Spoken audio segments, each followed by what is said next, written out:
When my fiancée, Emily, shared that her parents didn't think I was worthy of her, hinting she could do better, I stayed calm and told her, "Then go for it." That night, I discreetly switched our apartment lease to her name, removed her access to my credit card, and left while she slept. A week later, her whole family showed up at my new place, begging me to rethink my decision. Heartbreak can feel oddly peaceful. No shouting, no sobbing, just a sharp, quiet resolve that takes over. I'd been with Emily for 3 years, meeting her just after college at a friend's housewarming party. She was brilliant, gorgeous, ambitious, everything I dreamed of.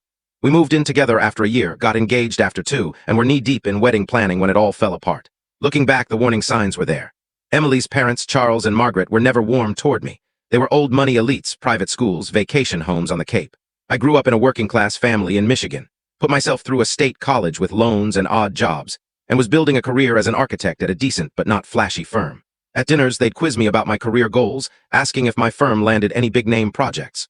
Margaret would mention Emily's ex, now killing it at a hedge fund in New York. Charles would name-drop their friends' sons who were doctors or CEOs. I brushed it off. In-laws can be tough, I figured.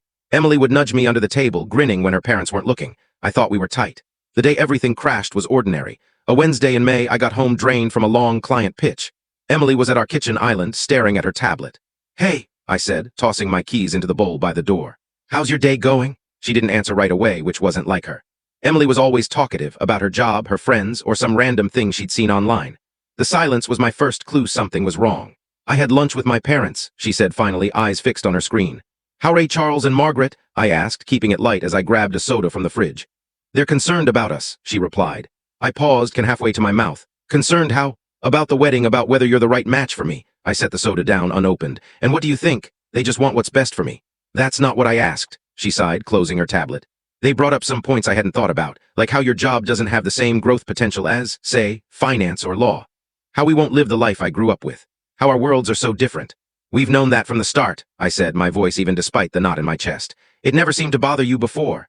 "It didn't, but looking at the long-haul kids, the future, I don't know. They made some good arguments, like how you're content with where you are." This is shot video. To watch the full story, click on the link below.